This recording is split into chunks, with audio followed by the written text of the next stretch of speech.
sekalian dikasih Tuhan. Shalom, shalom. Puji nama Tuhan, saudara. Berkat anugerah Tuhan kita bisa berkumpul hari ini.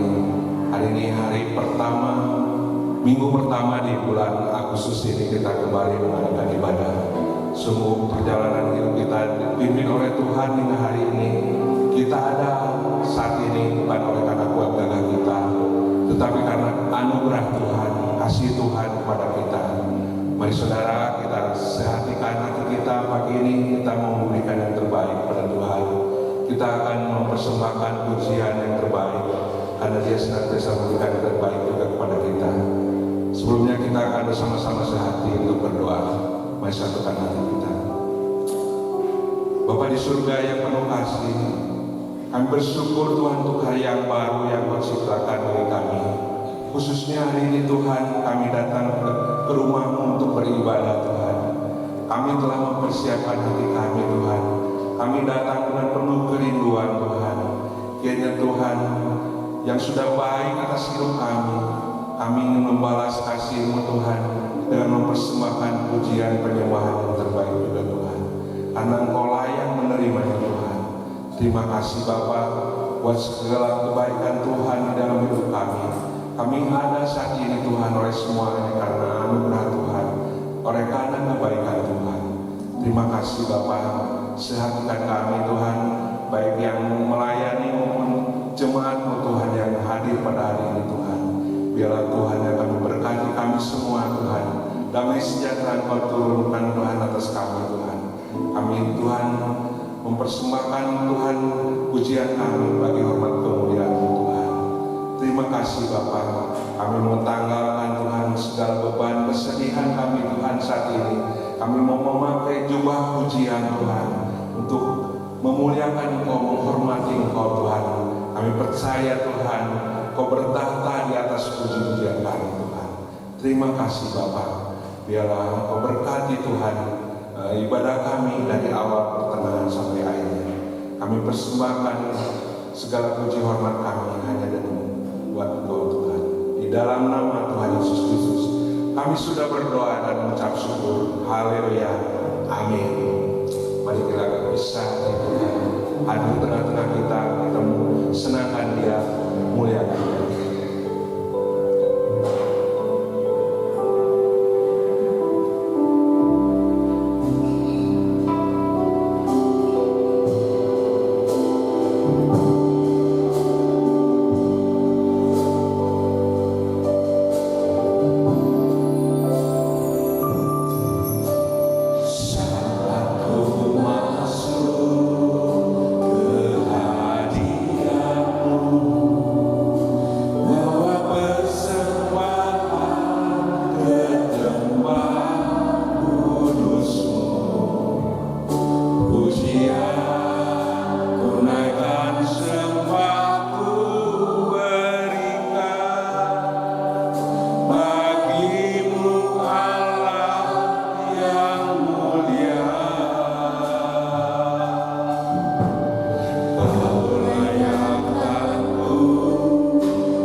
berdiri oleh kuasa darah-Mu.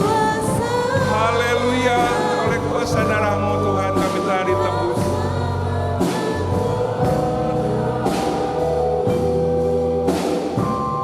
Kekudusan-Mu melingkupiku, kasih-Mu mengalir memulihkan hidupku. Sungguh besar anugerah-Mu, Kau selamatkan hidupku. Kami menjadi ciptaan yang baru. Haleluya, terima kasih Tuhan. Oleh karena kuasa darah-Mu, oleh kuasa darah-Mu. Haleluya, Kau telah tebus dosaku. Kekudusan-Mu melingkupiku, kasih-Mu mengalir memulihkan hidupku.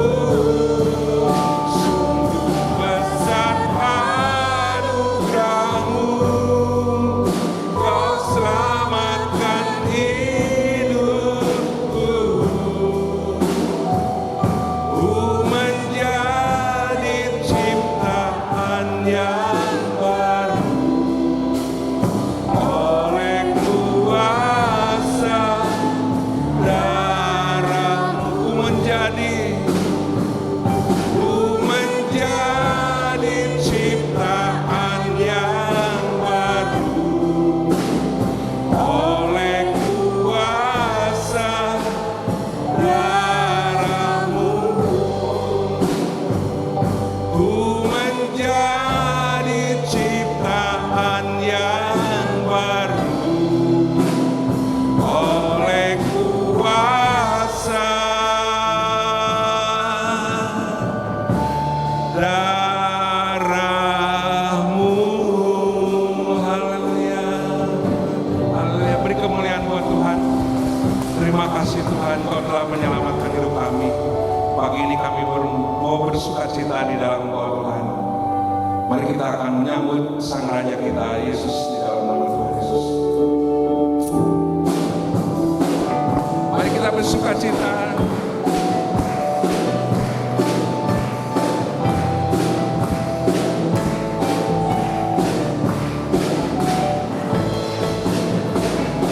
Mari kita sambut Sang Raja. Mari kita puji nama-Nya. Dia yang maha mulia, Dia yang maha kuasa. Yesus, Yesus, Yesus namanya. Mari kita sambut Sang Raja kita. Mari kita sambut Sang Raja. Mari kita puji nama-Nya. Dia yang maha mulia, Dia yang maha kuasa. Yesus, Yesus, Yesus namanya. Puji Hosana. Puji Hosana, puji Hosana, mulia namanya. Puji Hosana, puji Hosana, puji Hosana, mulia namanya. Sekali lagi mari kita sambut Sang Raja. Mari kita sambut Sang Raja. Mari kita puji nama-Nya.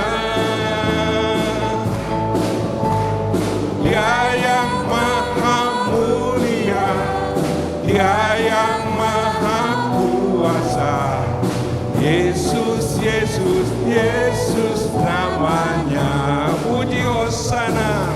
Puji Hosana. Puji Hosana.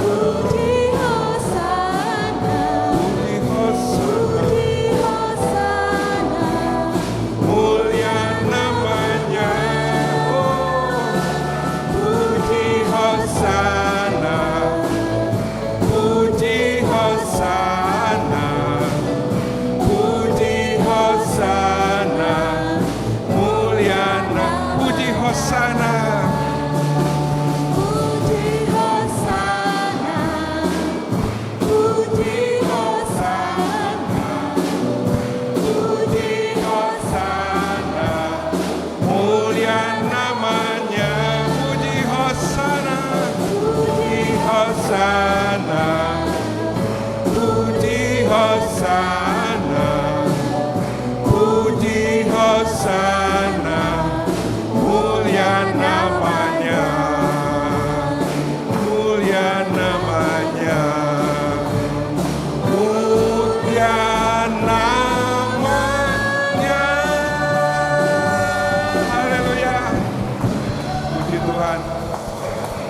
Dia sungguh dimuliakan, dibesarkan di tengah-tengah kita. Dia hadir. Tetap berdiri saudara, kita sungguh akan mengagungkan Dia lebih lagi. Sungguh alangkah indah dan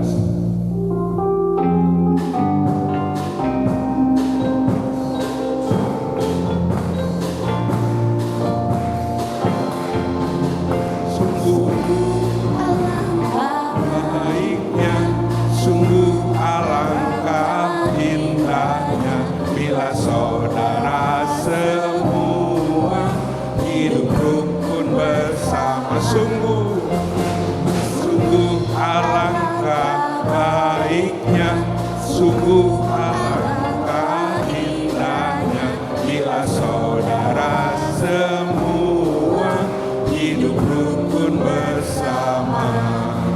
Seperti minyak di kepala harus tak kejanggut dan jubahnya turun, seperti embun di bukit Hermon mengalir ke bukit Sion. Sanalah Allah meminta agar berkat-berkatnya tercurah dan memberikan anugerah hidup selama-lamanya. Sungguh alangkah baiknya, sungguh alangkah indahnya bila saudara semua hidup rukun. Sekali lagi, sungguh alangkah indahnya, sungguh alangkah baiknya, sungguh alangkah indahnya bila saudara semua hidup rukun bersama. Seperti minyak di kepala harus terkejanggut dan jubahnya turun, seperti embun di bukit Hermon mengalir ke bukit Sion. Sanalah Allah meminta agar berkat-berkatnya tercurah serta memberikan anugerah hidup selama-lamanya. Seperti embun di kepala harun terkejanggut dan jubahnya turun, seperti embun di bukit Hermon ke bukit Sion. Sebab kesanalah Allah meminta berkat-berkatnya tercurah serta memberikan anugerah hidup selama-lama, serta memberikan anugerah hidup selama-lamanya, serta memberikan anugerah hidup selama-lamanya. Haleluya. Sekali lagi beri kemuliaan buat Tuhan. Silakan duduk kembali Bapak Ibu. Sungguh kita adalah orang-orang diberkati. Kita bersatu di dalam Tuhan. Mari kita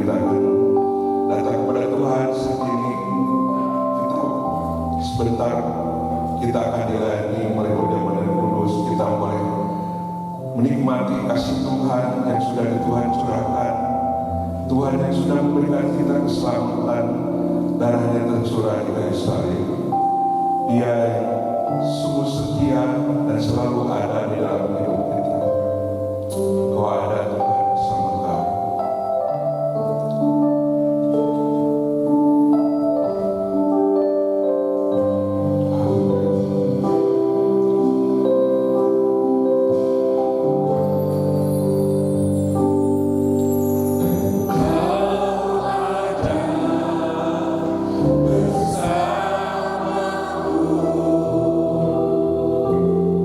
Di setiap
sebagai pelita di dalam hidup kami Bapa.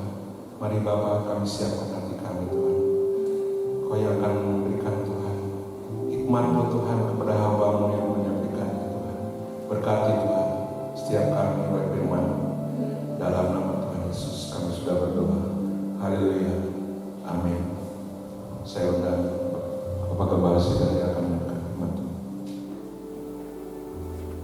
Sebelum kita memasuki pemberitaan firman Tuhan, saya kembali mengajak saudara sekalian menguji satu pujian, yaitu Aku Siap.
Saudara Gunawan akan menaikkan doa untuk pemberitaan firman Tuhan pada pagi ini, supaya Tuhan sungguh-sungguh bekerja dan memberkati kita sekalian. Segala puji dan syukur kami naikkan kepada Tuhan. Pada kesempatan hari ini kami berkumpul di tempat untuk memuji dan memuliakan nama. Terima kasih Tuhan atas segala pemeliharaan, segala penyertaan dan segala perlindungan terhadap kami. Terima kasih Tuhan atas segalanya. Dan pada pagi hari ini kembali kami siap mendengarkan segala firman yang akan disampaikan oleh hamba-Mu. Bukalah hati dan pikiran kami Tuhan, agar kami dapat menerima firman-Mu dengan sempurna. Terima kasih Tuhan. Haleluya. Amin. Amin. Pagi ini saya mengajak saudara sekalian akan membaca yang pertama 2 ayat. Yohanes pasal 3 ayat 16 dan kemudian yang kedua Kejadian pasal 3 ayatnya yang ke-15. Yohanes 3 ayat 16. Karena begitu besar kasih Allah akan dunia ini, sehingga Ia telah mengaruniakan anaknya yang tunggal, supaya setiap orang yang percaya kepadanya tidak binasa, melainkan beroleh hidup yang kekal. Kejadian 3 ayat 15. Aku akan mengadakan permusuhan antara engkau dan perempuan ini, antara keturunanmu dan keturunannya. Keturunannya akan meremukkan kepalamu dan engkau akan meremukkan tumitnya. Amin. Pagi ini dalam kesempatan yang indah, saya ingin menyampaikan firman Tuhan dengan satu tema, menghargai anugerah Allah. Sekali lagi, menghargai anugerah Allah. Saya sudah menulis firman Tuhan ini lebih dari 2 bulan. Saya berulang kali mempelajari, mendalami firman Allah ini. Sebab namanya anugerah Allah ini seringkali dilupakan oleh manusia. Yang dilihat hanya yang kelihatan oleh mata, tapi yang diberikan oleh Allah seringkali dilupakan. Padahal ini satu hal yang sangat penting sekali. Saudara-saudara, anugerah. Sekarang saya jelaskan di dalam ilmu bahasa, bukan firman Tuhan. Di dalam ilmu bahasa, kata anugerah ini menjelaskan anugerah adalah hadiah yang diberikan oleh seorang pejabat yang tinggi. Entah raja, entah presiden kepada seorang rakyatnya. Hadiah. Karena apa diberikan hadiah? Karena rakyatnya ini sempat memberikan sesuatu jasa bagi bangsanya ini. Dan kemudian raja memberikan satu pemberian, entah bentuknya seperti apa. Itu berbeda dengan anugerah Allah. Jadi raja itu memberikan hadiah karena orang itu berjasa. Tapi anugerah Allah diberikan kepada kita bukan karena kita berjasa untuk Tuhan. Sama sekali tidak. Tapi karena kasih yang luar biasa yang Tuhan berikan kepada kita. Saudara-saudara, sekarang kita akan melihat dulu ya.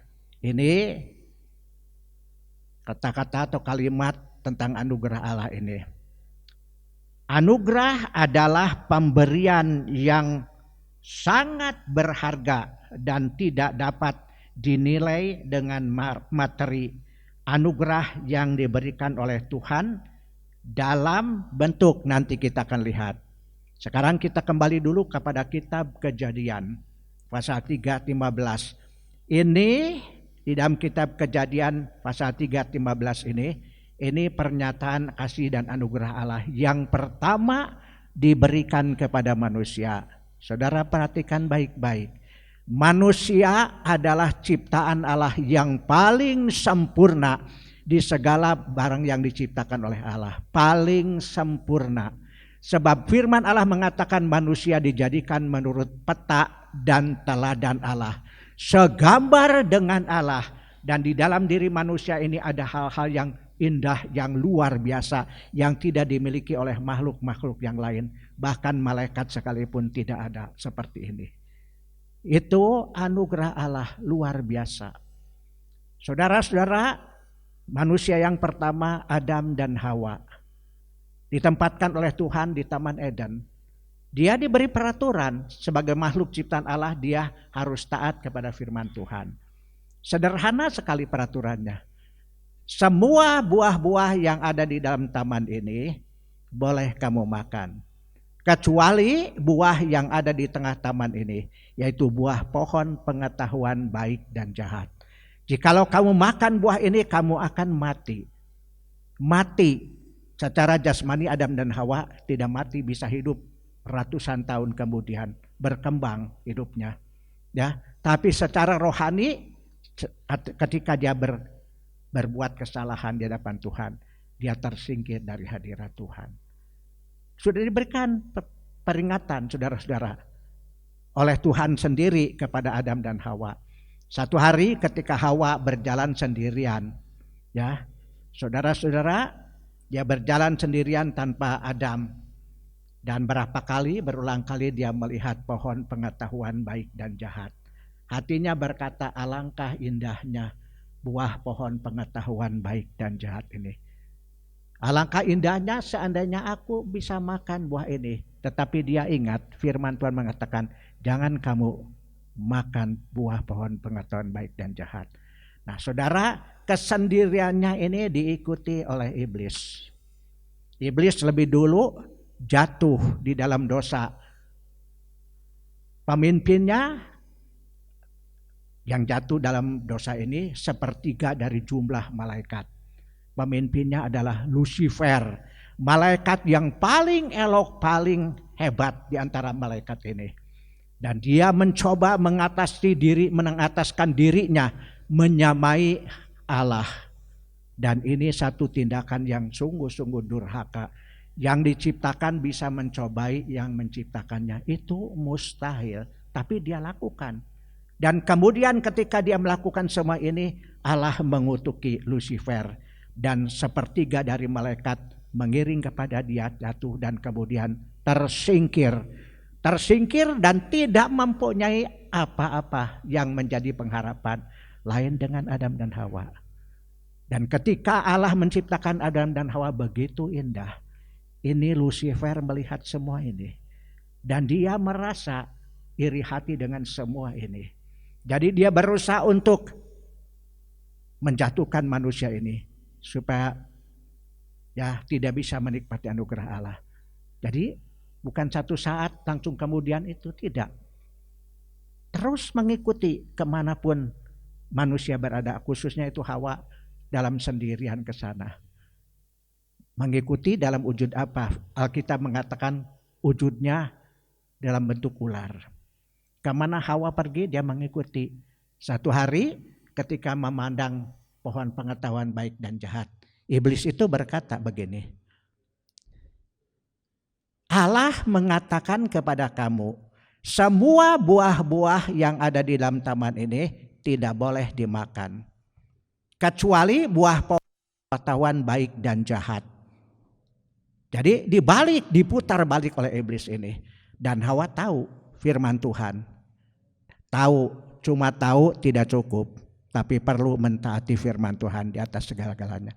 Dan Hawa berkata, tidak, Allah mengatakan kepada kamu, ya, mengatakan kepada manusia ini, semua buah-buah di taman-taman ini boleh kamu makan, tetapi buah pohon pengetahuan baik dan jahat tidak boleh dimakan.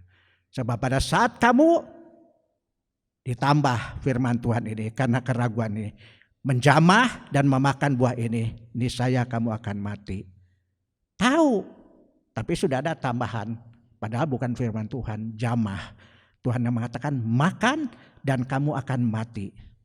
Lalu iblis berkata, oh bukan begitu, kamu makan buah ini kamu tidak akan mati. Tapi kamu tahu tidak mengapa Allah melarang? Jadi saudara perhatikan baik-baik. Ada tipu daya yang licik yang kadang-kadang tidak bisa dikenal oleh manusia. Ya, setan berkata, oh bukan begitu.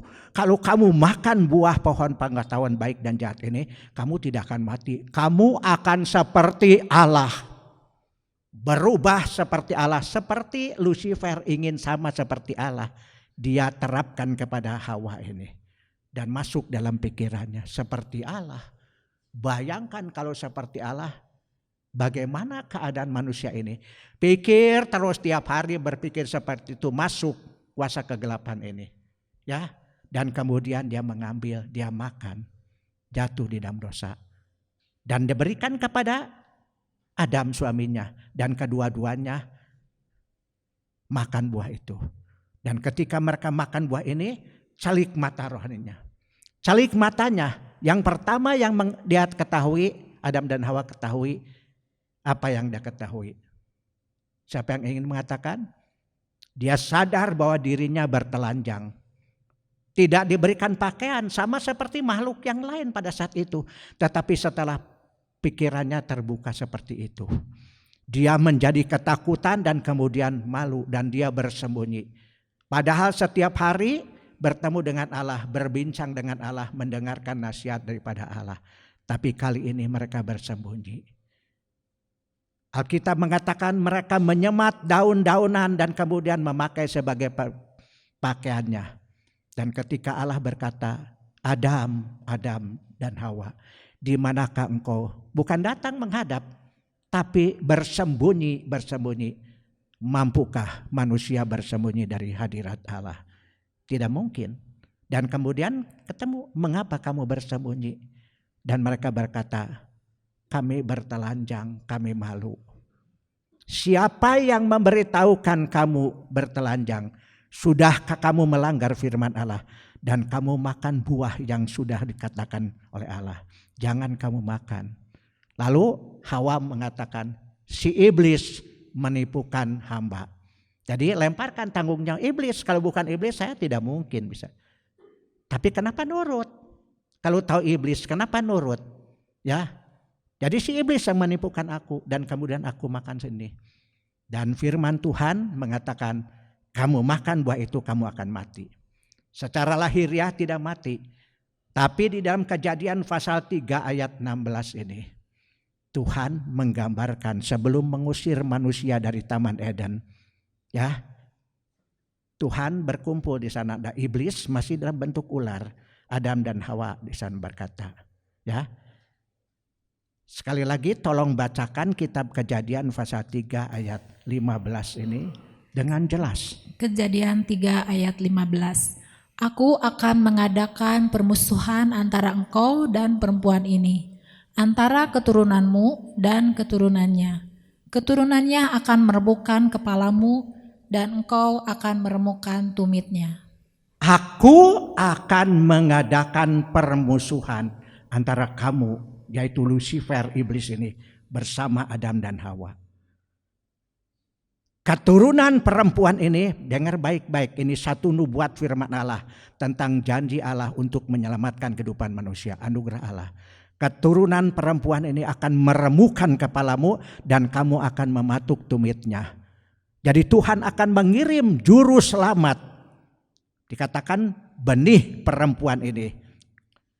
Ini nubuat firman Allah. Dan setelah itu tersingkir. Kita tidak mengetahui perkembangan selanjutnya dengan kehidupan manusia. Di dalam Alkitab tidak menyeluruh, hanya beberapa hal yang kita bisa baca. Misalnya zaman Nuh, manusia sudah bertumbuh banyak, ya, ribuan.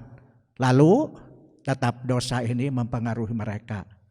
Hanya Nuh bersama keluarganya yang percaya kepada Tuhan.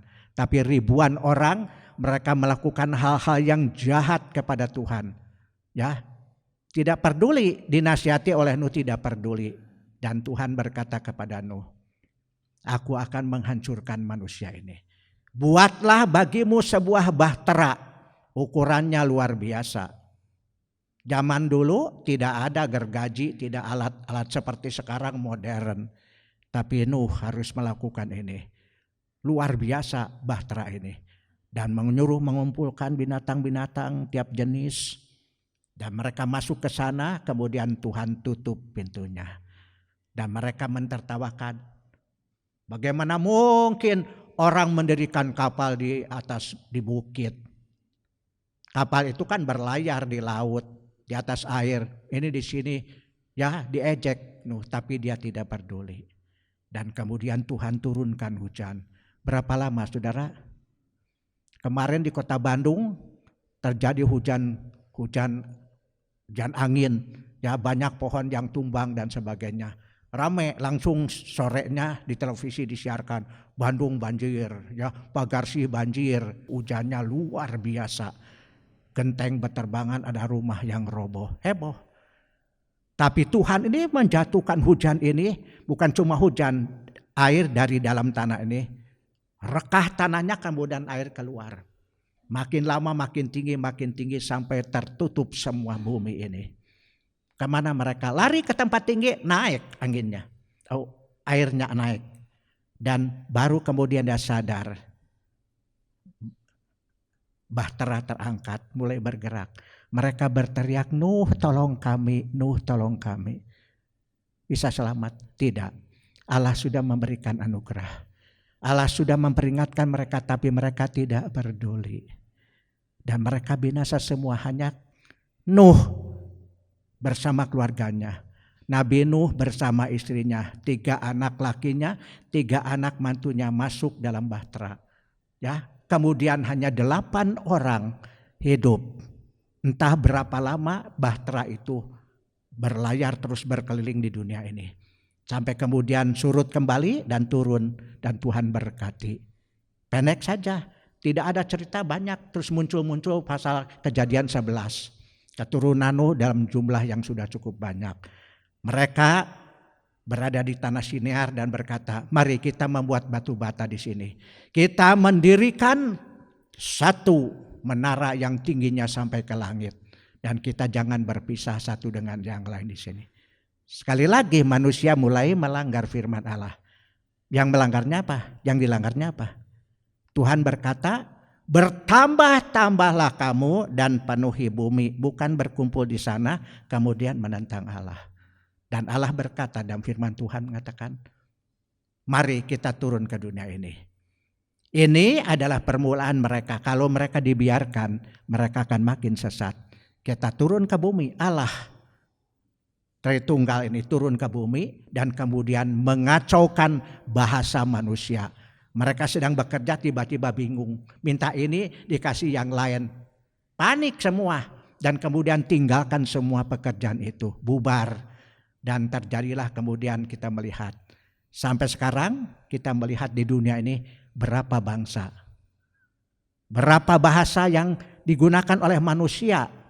Ya, sulit untuk kita mempelajari bahasa ini. Nah saudara-saudara, anugerah Allah sudah dijanjikan sejak awal manusia jatuh di dalam dosa. Dan kemudian di dalam Yohanes pasal 3 itu adalah penggenapan janji daripada Allah memberikan anugerahnya. Sekali lagi saya berkata, anugerah adalah pemberian yang sangat berharga dan tidak dapat dinilai dengan materi. Anugerah yang diberikan oleh Tuhan tidak dapat dinilai dengan materi. Jadi saudara ingat ya, sebagai orang Kristen, jangan menilai masalah-masalah yang rohani dengan materi. Ya, Tuhan tidak mengajarkan seperti itu. Jadi kalau saudara misalnya tertarik ingin melayani pekerjaan Tuhan, saudara kemudian mendatangi satu gereja dan memberikan sumbangan berupa uang jumlahnya banyak, lalu kemudian gereja tertarik memberikan kepada orang itu jabatan di dalam gereja melayani pekerjaan itu. Saya berkata demikian sebab dari muda saya mempelajari dan saya mengetahui ada banyak orang berbuat seperti itu. Saya dulu pernah berbincang-bincang dengan seorang bapak pendeta, sekarang umurnya sudah lanjut usia. Dia berkata kepada saya, cerita ada seorang orang-orang yang masih muda, belum, maksudnya bukan tua ya, masih seger gitu ya, misalnya seperti Judi usianya. Dia datang ke satu gereja, kelihatannya penuh dengan kasih, sabar ya, setia beribadat kepada Tuhan. Dan orang-orang yang ada di gereja itu, majelis itu ya, melihat orang ini kok sudah lama diperhatikan, bagus sekali, rohani sekali. Lalu kemudian diberikan jabatan kepada orang ini. Ketika diberikan jabatan, lalu kemudian mulai action. Dia sikat kiri kanan pengerja-pengerjanya.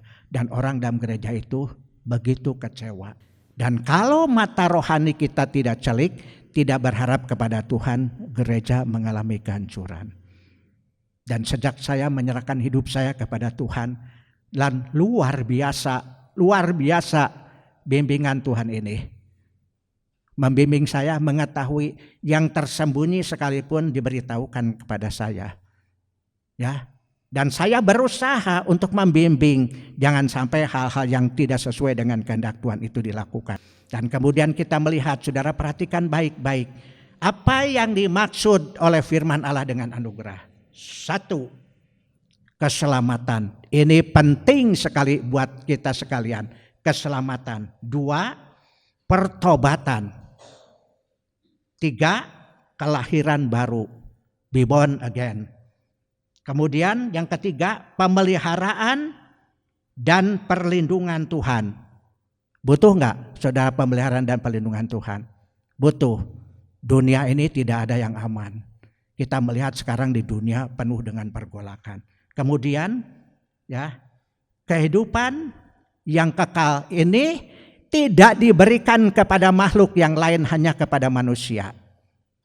Kehidupan yang kekal, sudah berbuat dosa tapi masih ada rencana untuk bisa beroleh kehidupan yang kekal. Semua ini adalah otoritas Allah, mutlak kuasa Allah. Jadi Allah masih peduli kepada manusia karena Allah mengasihi manusia. Ini yang dimaksud dengan anugerah Allah. Jadi selama kita mengiring kepada Tuhan, masalah ini harus diperhatikan nomor 1. Harus diperhatikan nomor 1. Setiap beribadat memang harus. Ini sudah dilakukan. Ya. Semua ini diberikan oleh Tuhan. Bukan karena kita berjasa kepada Tuhan. Tetapi karena Allah mengasihi, bukan hadiah. Keselamatan ini bukan hadiah. Tapi anugerah Allah. Ya. Saya dari kecil saya mempelajari kehidupan Kristen. Saya dari kecil sudah merasakan bagaimana anugerah Allah memelihara hidup saya. Ya, sampai kemudian saya dipanggil oleh Tuhan melayani pekerjaan Tuhan. Dan sampai sekarang saya tidak pernah menyangka ini saya ini adalah ya peninggalan dari orang Belanda ini yang paling muda, yang sampai sekarang ini masih melayani pekerjaan Tuhan. Yang lain pada saat saya memulai melayani pekerjaan Tuhan, mereka sudah dewasa semua, sudah tua. Ingat, Yesus waktu dia datang ke Yerusalem, dia melihat orang berjualan di halaman bait Allah, bagian daripada bait Allah ini, jual lembu, domba dan sebagainya, tukar uang dan sebagainya. Dan Tuhan datang, dia bikin cambuk dari tali dan kemudian mencambuk mengusir orang-orang. Jangan najiskan rumah Bapakku, jangan najiskan, diusir. Tidak berani melawan. Siapa yang memberikan kesempatan mereka?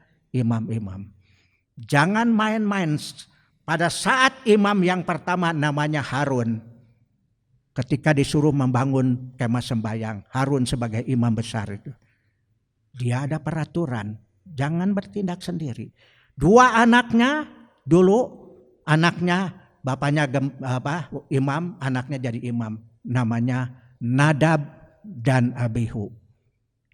Anak-anaknya juga harus mengikuti kehidupan yang kudus. Anak itu rumah Allah. Tapi kemudian satu hari Nadab dan Abihu masuk ke rumah Allah, tidak keluar-keluar lagi. Dan orang lain masuk ke sana dan mereka sudah berada di sana, tersungkur kedua-duanya mati. Imam tersungkur mati dan kemudian dibawa keluar. Dan Tuhan berkata, Allah berkata, jangan tangisi kematian anakmu supaya kamu tidak mengalami kehancuran seperti dia. Bapak kehilangan anaknya pasti sedih, tapi Tuhan berkata jangan tangisi. Kenapa? Karena dua anakmu itu menajiskan rumah Allah.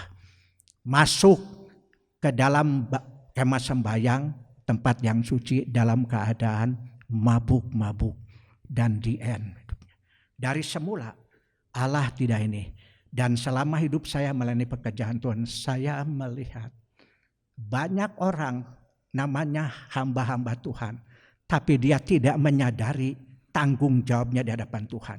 Bermegah diri, berzina di dalam gereja dan sebagainya. Dan saya tuh berat sekali hati itu, kenapa ya saya kok bisa tahu gitu. Padahal saya tidak pernah berhubungan dengan mereka, tapi bisa tahu apa yang terjadi dengan itu, ini dan sebagainya. Bahkan di dalam gereja. Anugerah Allah itu tidak bisa dipermainkan. Harus dijaga dengan sebaik-baiknya. Jadi ingat, tanggung jawab kita itu berat. Saya sampai waktu muda ini, kenapa saya mesti tahu ini, begitu tertekan batin saya ini. Bicara, dinista, dihina dan sebagainya. Menghargai anugerah Allah yang luar biasa. Tidak pernah ada pribadi seperti Allah begitu mengasihi manusia walaupun sudah jatuh di dalam dosa. Bagaimana menghargai anugerah Allah yang begitu besar? Bagaimana? Satu, perhatikan baik-baik. Menerima dengan kasih dan kerendahan hati. Menerima anugerah itu dengan kasih dan kerendahan hati. Tidak berbangga di, saya beroleh anugerah Allah jadi begini-begini. Bukan begitu. Dengan kerendahan hati. Ya. Dua, taat kepada Tuhan dan firman Tuhan dengan sungguh-sungguh. Taat kepada Tuhan dan firman Tuhan yang sering kali diberikan kepada kita dengan hati yang sungguh-sungguh penuh kasih. Utamakan Tuhan dan firman-Nya. Yohanes 14 ayat 6. Yohanes 14 ayat 6. Kata Yesus kepadanya, Akulah jalan dan kebenaran dan hidup. Tidak ada seorang pun yang datang kepada Bapa kalau tidak melalui Aku. Tidak ada seorang bisa datang kepada Bapa kalau tidak karena kasih daripada Allah Bapa. Itu sikap yang harus kita lakukan. Teruskan. Melaksanakan tugas dan tanggung jawab kita dengan hati yang tulus dan penuh kesadaran, di antaranya Dengar baik-baik, tadi tugasnya menghargai anugerah Allah. Dan sekarang seperti apa melaksanakan tugas kita ini? 1, beribadah dengan cara yang benar sesuai dengan firman Tuhan. Beribadah dengan cara yang benar sesuai dengan firman Allah. Bukan datang dari luar ajaran berikutnya yang datang dari luar. Jadi beribadah dengan cara yang benar sesuai dengan firman Tuhan. Lakukan dengan sebaik-baiknya apa yang dilakukan dalam kita beribadah. Setia, rajin, ya, berkomunikasi dengan sesama jemaat, bukan masa bodoh. Kan balen urusan orang, urusan pendeta, urusan gembala sidang, urusan majelis, bukan itu. Semua umat Allah masing-masing punya tanggung jawab memelihara kasih persaudaraan satu dengan yang lain. Saudara, terakhir sejak munculnya wabah virus corona ini, saya sungguh-sungguh kehilangan satu hal yang sangat-sangat berharga buat saya. Kehilangan kasih. Banyak jemaat yang menghilang, bertahun-tahun saya tidak pernah berjumpa. Seperti itu, jadi saya kehilangan banyak, sedihnya luar biasa. Ya, saya bukan sedih karena saya tidak ada makanan sebagainya. Sedih saya kehilangan jemaat yang saya kasihi ke gereja hanya sekarang masih gak ada banyak. Berapa waktu yang lalu cuma berapa orang, kadang-kadang cuma 20. Dari sekian banyak gedung seperti ini bisa 100 lebih, tapi yang datang cuma 20-25 orang. Gak sedih gak? Kegiatan ibadah berkurang, sekarang cuma satu-satunya pada hari Minggu ini, ya, Minggu tiap hari Minggu, Jumat, Sabtu, kemudian hari Rebo dan sebagainya, sekarang sudah menghilang, ya, sedih. Sebab saya punya misi daripada Tuhan. Sejak saya mulai masuk ke Tegalega, saya sudah berdoa kepada Tuhan. Ingat Matius 5 ayat 16, hendaklah terangmu bercahaya-cahaya di hadapan segala orang supaya dilihatnya kebajikanmu, lalu Bapamu yang di surga dimuliakan. Saya ingin menjadi berkat buat mereka, tetap datang. Saya berdoa walaupun sekarang sudah banyak bapak-bapak yang mengenal saya, mengasihi saya dengan baik. Mereka sudah banyak yang menghilang, hanya 1-2 orang. Ada satu bapak, saya tanya kepada dia, Pak, berapa keliling mengelilingi Tugu ini di Tegalega? 14 keliling kali 800 meter. Berapa kilometer dia keliling? Bangga. Dan ada bapak-bapak berkata, tuh si bapak itu kalau minum 2 botol aqua yang gede itu habis selama dia berada sana. Ditanya, kunaon nginum teh loba-loba teuing mencegah COVID. Tapi dia kena COVID dan meninggal dunia. Berbangga dengan itu. Ingat firman Tuhan. Ya, ingat firman Tuhan. Terlebih berkat, ya, bukan olahraga. Olahraga itu sedikit gunanya, tetapi beribadat kepada Tuhan itu besar gunanya.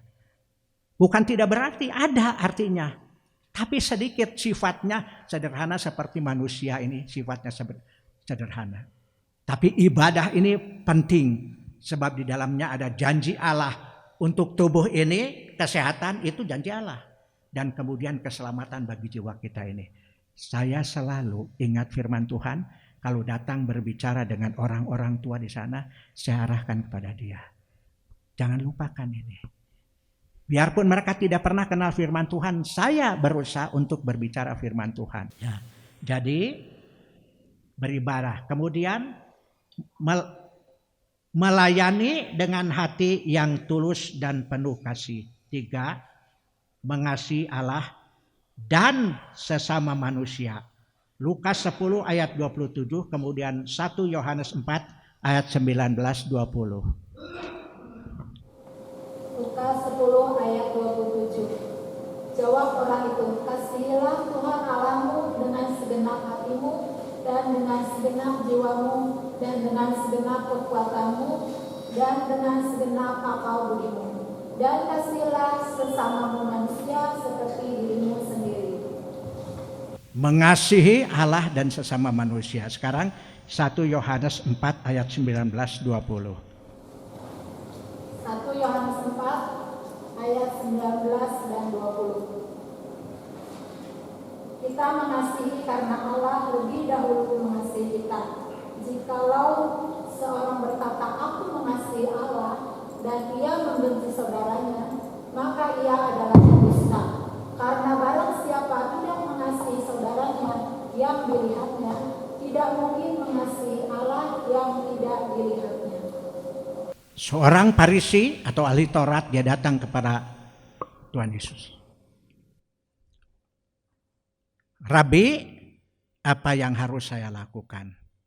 Dan Tuhan berkata, kasihilah Tuhan Allahmu dengan segenap jiwamu dan segenap akal budimu. Dan kasihilah sesama manusia seperti kamu mengasihi dirimu sendiri. Dan di dalam surat kiriman Yohanes berkata ini, jikalau seorang mengatakan saya mengasihi Allah, tapi membenci saudaranya, atau tidak peduli, tidak membenci tapi tidak peduli, masa bodoh, lain urusan saya. Apa benar kita bisa mengasihi Tuhan dengan cara seperti masa bodoh dengan orang lain? Tidak. Dimanapun saya berada, selama hidup ini saya sudah berjanji kepada Tuhan akan memberikan yang terbaik dimanapun. Di kereta api, di bus, di pesawat, saya mesti berbicara dengan orang. Di bandara, saya melihat ada seorang laki-laki, ya pegawai negeri dia, orang Manado. Saya duduk sana, yang lain itu saya sengaja duduk sana. Pak, mau kemana? Saya mau ke Jakarta. Saya 3 bulan sekali pulang ke sini sebab saya punya rumah di Tomohon ini. Ya, dia orang Manado, saya bekerja di Jakarta. Dan saya berbicara-bicara dengan dia, dan saya juga berbicara tentang gereja. Dan saya berbicara tentang satu sekolah teologi di sana. Kata saya kepada Bapak ini, saya sebenarnya diajak sama direktur sekolah teologi untuk ke Tomohon. Ya, untuk membantu direktur ini mengajar juga di sekolah teologi di Tomohon, tapi saya belum memenuhi pada saat itu. Oh, itu saya tahu sekolahnya di sana. Itu milik sidang jemaat Allah. Dan saya berbicara dengan dia, kemudian ada seorang bapak-bapak tua dan dia berkata, ini pendeta. Jadi salaman pendeta dengan pendeta. Itu yang saya lakukan dimanapun saya pergi. Ada yang ngelamun sendiri di Lombok, di terminal, anak muda. Saya dekati, Dek, dari mana? Dari Jogja Pak, mau pulang ke Bima. Kamu kuliah di Jogja? Iya Pak, tapi bapak saya miskin Pak. Nah jawabannya langsung, bapaknya miskin, tapi dia kuliah. Kata saya, kamu bersyukur, biar miskin itu kamu punya bapak. Soal materi itu bisa dikerjakan, bisa dicari dengan bermacam cara sehingga kemudian kita bisa memperoleh. Tapi saya tidak punya bapak. Kakak saya semua yang dewasa-dewasa sekolahnya cuma tamat SD di desa. Tidak bisa membimbing adiknya ini, masih kecil. Tapi saya bersyukur punya Allah. Bisa sekolah sampai ke perguruan tinggi walaupun tidak menyelesaikan karena saya pindah sekolah teologi. Dan bisa melayani pekerjaan Tuhan sampai sekarang. Berharap kepada Tuhan. Di kereta api, di bus, saya bersaksi. Dan saya membimbing orang, itu yang saya lakukan. Jadi ini di sini, ya, memberitakan Injil ke seluruh dunia. Ingat, waktu gereja dipanggil, pergilah ke seluruh muka bumi, ya, beritakan Injil kepada sekalian alam, jadikan semua muridku. Ya, bangsa itu adalah muridku. Kemudian menjaga iman, ya, menjaga memelihara iman, menghormati Allah dan kesetiaan dan tanggung jawab di dalam beribadah kepada Tuhan. Itu yang harus kita lakukan setelah kita mengenal, oh ini. Jadi nggak mudah kan ya. Jadi jangan berkata, membanggakan diri, tidak. Sejak saya dipanggil oleh Tuhan untuk melayani pekerjaan Tuhan, saya sudah berjanji kepada Tuhan.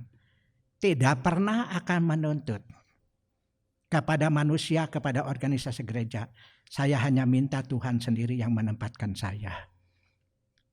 Saya tidak akan pernah mencampur baurkan urusan pelayanan dengan materi. Seumur hidup saya melayani pekerjaan Tuhan, tidak pernah duduk menguruskan uang.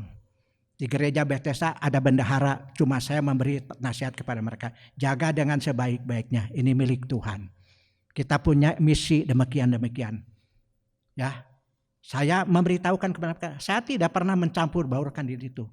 Dan saya berjanji kepada Tuhan, kalau Tuhan izinkan saya melayani pekerjaan Tuhan, saya memberikan yang terbaik bagi Tuhan. Saya berusaha memberikan yang terbaik bagi Tuhan. Apapun tantangan yang saya harus hadapi. Gak mudah saudara-saudara. Ya, tantangan ini. Banyak sekali, tapi saya tidak berjalan sendiri. Saya punya Allah. Jadi sampai sekarang Tuhan memelihara saya dengan cara yang luar biasa. Saudara, keadaan kondisi saya sekarang sudah mulai merosot sejak saya jatuh. Ya. Jadi khususnya nih mata dan kepala saya terganggu. Jadi saya sulit untuk bisa berkonsentrasi. Belajar membaca ini sulit. Nah sekarang kan pakai ini. Ini menolong, tidak terlalu banyak. Tapi bisa membaca. Waktu nulis semua numpuk. Jadi berat. Tapi saya sudah bersyukur. 2/3 umur saya sudah saya serahkan melayani pekerjaan Tuhan. Dan ini orang yang paling muda yang ditinggalkan oleh orang Belanda yang melayani pekerjaan Tuhan bersama dengan pengurus-pengurus yang lain yang sudah tua. Mereka sudah tidak ada, tinggal satu saya. Tapi sekarang saya tidak lagi di gereja Rehoboth. Sudah puluhan tahun saya pergi melakukan apa yang menjadi kehendak Tuhan. Sampai sekarang Tuhan izinkan saya melayani di sini. Luar biasa anugerah Tuhan. Saya berdoa kepada Tuhan, Tuhan kalau Tuhan izinkan. Saya mengajar anak-anak, saya sudah memikirkan yang paling banyak adalah sekolah. Kalau Tuhan izinkan saya akan memberikan yang terbaik hanya 2 hari. Kemudian datang surat meminta saya datang. Dan saudara tahu berapa lama saya mengajar di sekolah. Berapa lama berada di organisasi gereja Hok Kim Tong ini. Tidak ada orang yang bisa menandingi saya ini. 20 tahun lamanya. Dan saya melihat hamba Tuhan saja yang ada di situ di gereja itu. Satu hari yayasan berkata kepada saya begini, Pak Yohanes, ini untuk SMA ya baru 2 kelas. Saya berikan kepada Bapak Imam ini. Untuk dia mengajar, kata saya oke. Sebab dari semula juga saya ingin SMP saja. Tapi sekolah butuh jadi SMA. Tapi sekarang ada orang yang mau. Karena dia kurang kegiatan di gereja. Jadi majelisnya datang kepada saya. Kata saya dipersilahkan. Baru 1 hari dia mengajar ngabring. Di pintu gerbang ngeriung. Mengatin saya waktu pulang. Pak Yohanes. Kita tidak mau diajar sama guru itu. Dia tidak bisa ngajar. Kalau Pak Yohanes tidak mau ngajar, kami akan provokasi kepada akan bicara kepada pengurus yayasan. Jangan ngomong seperti itu. Kamu nanti menurut saya memprovokasi kamu. Jangan. Ini pekerjaan Tuhan yang menentukan. Kalau memang saya jadi guru kamu, akan jadi guru kamu sampai selesai kamu sekolah. Dan 1 bulan kemudian orang itu datang kepada saya berkata apa? Padahal saya sudah menasihati sekolah dengan gereja beda. Kata saya begini, oh gampang, padahal baru 1 bulan kemudian dia berkata, gak nyangka ya ngajar, ya kepala diinjak-injak, gak tahu murid itu kalau sudah senang sama guru itu ya seperti itu responnya itu, dan hanya 1 bulan setelah itu keluar, dan juga keluar dari gerejanya itu pergi ke Amerika. Kata saya gak gampang, tapi aneh. Tuhan itu memberikan kesempatan 20 tahun lamanya. Sampai waktu saya menangani gereja ini, pengurus yayasan datang ke rumah. Mengatakan pada saya, kenapa Pak Yohanes, ada masalah apa? Kenapa mesti berhenti? Kata saya tidak berhenti, tidak ada masalah. Saya sudah janji kepada Tuhan, saya tidak akan berbuat masalah. Kalau tidak percaya, tanyakan itu guru-guru orang Sunda yang sama-sama mengajar. Ada guru PMP, saya ingat sampai sekarang. Saya sedang ada di luar mengawasi anak-anak istirahat. Dia datang, Pak, Punten bade tumaros ka Bapak. Bade naros ke naon Bapak? Ya ku abdi diperhatoskeun. Gak nyangka kan ada seorang guru PMP orang Sunda memperhatikan saya. Ku abdi teh diperhatoskeun. Ya murid SMP sareng SMA. Taluk pisan ka Bapak teh. Naon Bapak rasiahna. Eta guru Bapak. Guru. Saluhureun Bapak. Komo sahandapeun mah teu aya nu teu sopan teh ka Bapak teh. Eta teh naon rasiahna. Saya tidak berkata oh begini tidak. Kata saya Bapak, abdi ge sami ngawulang masareng Bapak. Di kelas disiplin gini. Ya, disiplin. Anak murid begini tindak sama saya sebab tugasnya guru di kelas begitu. Tapi di luar kelas saya bertindak seperti Bapak kepada anak. Didekati anak-anak. Jadi mereka dibimbing oleh saya itu lebih dekat kepada Tuhan.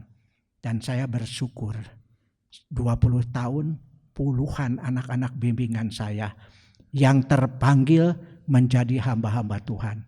Sampai satu anak bimbingan saya dia melayani di Tangerang, seorang perempuan, Sulasih namanya. Kakaknya datang ke rumah saya, ya. Dia seringkali datang ke rumah saya. Dia berkata, Pak, adik saya murid Bapak, Pak. Dia jadi hamba Tuhan. Dia langsung kontak dengan HP-nya, ada gambarnya sini. Ya, dia ketawa-ketawa. Pak, kamu melayani pekerjaan Tuhan? Iya, syukur. Saudara, tantangan banyak dalam pelayanan pekerjaan Tuhan. Tapi perhatikan baik-baik. Sebelum Tuhan mengutus gereja Tuhan ke seluruh muka bumi memberitakan Injil, Tuhan berjanji, Aku akan menyertai kamu sepanjang zaman. Sampai akhir zaman berlalu. Aku akan menyertai kamu. Tuhan memelihara gereja. Jangan takut. Jangan takut. Saya sampai saat ini masih berada. Semuanya karena anugerah Tuhan. Saya tidak pernah takut. Tidak pernah takut. Orang berkata kepada saya waktu saya cerita. Saya merintis di Gang Luna ini 2 gereja. Ada orang ngancam saya. Ya, ada orang mau marah saya. Saya ladeni. Sesuai dengan pribadi saya sebagai hamba Tuhan. Saya membuka gereja ini bukan untuk saya. Seharusnya di daerah ini bersyukur ada warga itu mau peduli dengan daerahnya. Tapi mereka berusaha. Tapi tidak ada seorang pun yang mampu. Kenapa? Tuhan menyertai. Dia berjanji, aku menyertai kamu sampai akhir zaman. Hanya camat yang berkata, dia datang ke sini belum dibangun. Masih biasa. Dia berkata, di kantornya dia sudah berkata, Pak, usahakan Bapak gereja ini. Usahakan. Hak Bapak, ini bukan negara Muslim. Dia berkata camat. Dan kemudian ketika dia ke sini dengan lurah dan sebagainya, dia mendekati saya. Pak, gunakan. Izinnya belum keluar, untuk ibadah boleh dipakai. Boleh dipakai. Itu camat yang berbicara kepada saya. Dan saya berkata terima kasih. Lalu saya bergerak sendiri. Nah, mula-mula saya membuang kamar-kamar. Dan kemudian itu pilar-pilar ini. Saya sudah hitung berapa meter jaraknya satu dengan itu. Dari bawah sudah saya pasang itu pilar-pilar dan dicor. Tinggal kemudian ini sudah dicor juga. Tinggal nanti naik ke atas. Semua sudah berjalan, di bawah sudah dibenahi. Itu anugerah Tuhan yang luar biasa. Jadi tidak usah takut. Ya, kita punya Allah yang hidup. Yang paling penting, hargai anugerah yang Tuhan berikan kepada kita. Amin saudara. Hargai, ingat ya, mulai sekarang. Saudara jangan lupakan, hoream ke gereja teh, hujan teh, malas teh dan sebagainya. Jangan lakukan itu. Tetap setia beribadat kepada Tuhan sampai Tuhan datang atau sampai Tuhan memanggil kita pulang ke rumah Bapa. Ya, kita akan terpelihara di dalam Tuhan. Amin. Sampai di sini firman Tuhan, kita akan memasuki sakramen perjamuan kudus. Kita nyanyikan suci, suci, suci.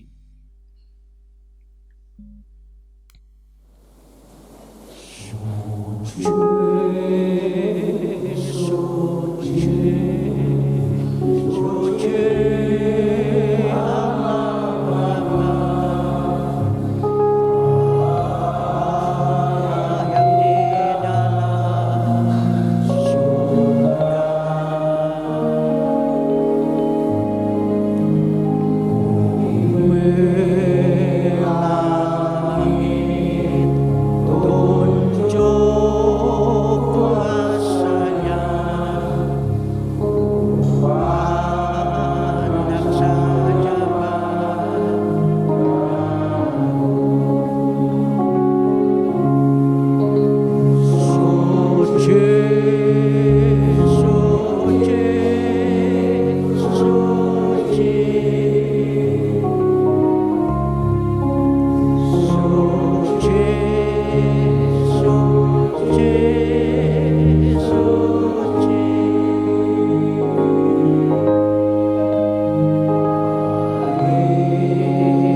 untuk roti dan air anggur, ibarat tubuh dan darah Tuhan Yesus yang sudah dicurahkan untuk pengampunan bagi kita sebagai anugerah Allah.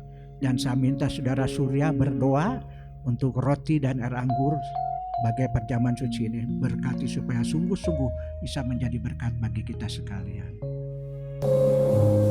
Segala puji syukur ucapan kepadamu ya Bapa. Terima kasih Tuhan kalau pada pagi hari ini Engkau telah memberikan kesempatan kembali kepada kami untuk boleh masuk di dalam perjamuan suci. Sebelumnya Tuhan memberikan hati dan pikiran kami agar kami layak masuk di dalam perjamuan suci. Untuk juga Tuhan berikanlah tangan saudara kami yang melayani. Dan juga Tuhan memberi menang bagi hamba-Mu biarlah Tuhan melalui perjamuan suci ini kami lebih mengenal Engkau, lebih mengerti Engkau Tuhan. Terima kasih Tuhan akan pengorbanan-Mu juga di salib sehingga kami yang percaya kepada Engkau memperoleh keselamatan daripada Engkau. Juga Tuhan mungkin ada di antara saudara-saudara kami pada saat ini masih ragu-ragu belum menerima Engkau sebagai juru selamatnya Tuhan. Gerakkan hatinya, teguhkan hatinya Tuhan, agar mereka pun memperoleh keselamatan daripada Engkau. Juga Tuhan, bagi kami yang sudah sungguh-sungguh percaya kepada Engkau, biarlah kami pun lebih sungguh-sungguh mengasihi Engkau, di mana Engkau begitu mengasihi kepada kami. Terima kasih Tuhan, agar pengorbanan-Mu di kayu salib dengan kami memperoleh keselamatan. Haleluya. Dan doa ini kami arahkan di dalam nama Yesus Kristus. Haleluya. Amin. Amin.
Saya undang saudara bangkit berdiri, pegang roti di tangan kanan saudara, dan dengarlah firman Tuhan.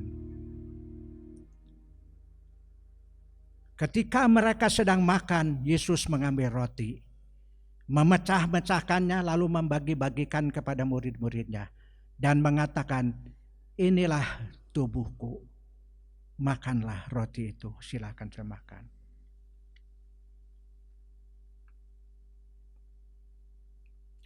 Kemudian Yesus mengambil cawan, inilah darahku, darah perjanjian yang diberikan bagi banyak orang untuk pengampunan dosa. Silahkan sudah minum air anggur ibarat darah Yesus demi untuk kemuliaan bagi nama Tuhan. Amin.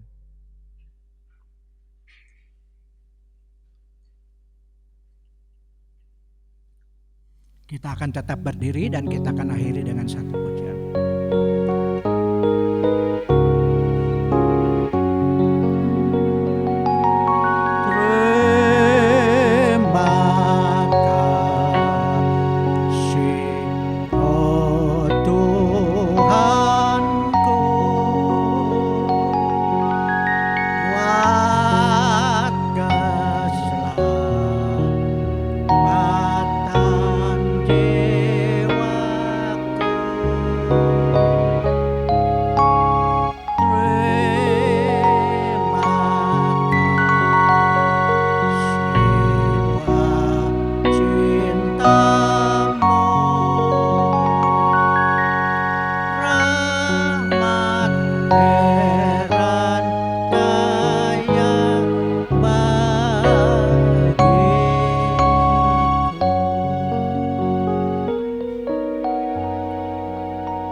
Bapa kami yang ada di dalam surga, Bapa yang kami sembah di dalam nama Tuhan Yesus Kristus, dengan penuh kerendahan hati kembali kami datang menghampiri hadirat Tuhan yang Maha Suci.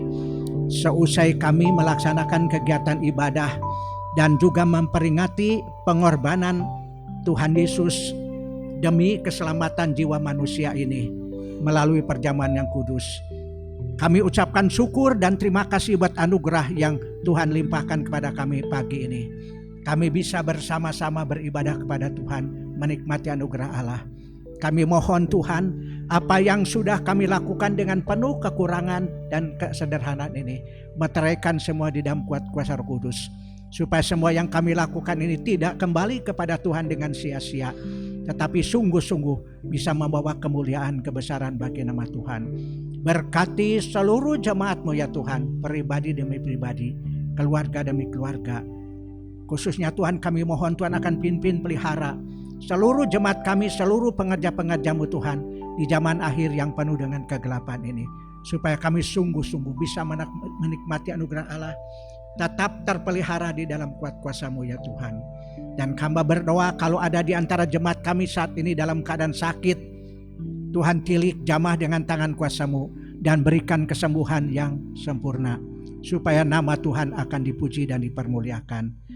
Terima kasih buat anugerah-Mu, dan sebentar ya Tuhan kami akan pulang kembali ke rumah kami masing-masing seusai ibadah ini. Mohon Tuhan akan pimpin, pelihara, lindungi seluruh umat-Mu Tuhan di dalam perjalanan. Lindungi dalam kuasa darah Tuhan, supaya sampai di rumah dengan selamat dan tidak kurang suatu apapun.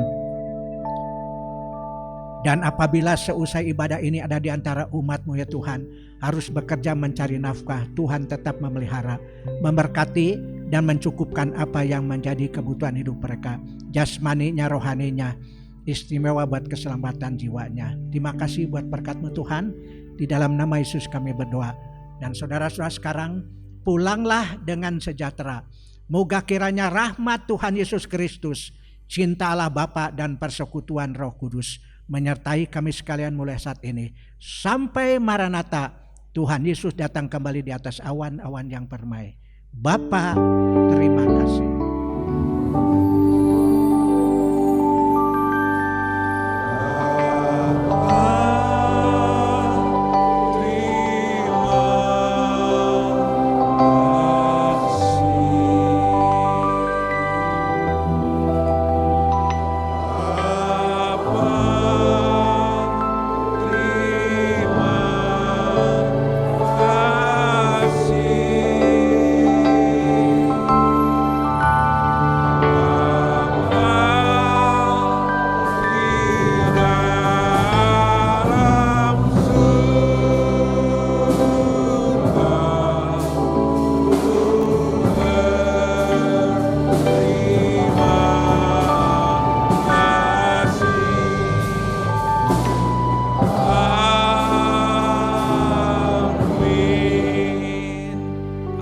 Selamat pulang Bapak Ibu, Tuhan Yesus memberkati.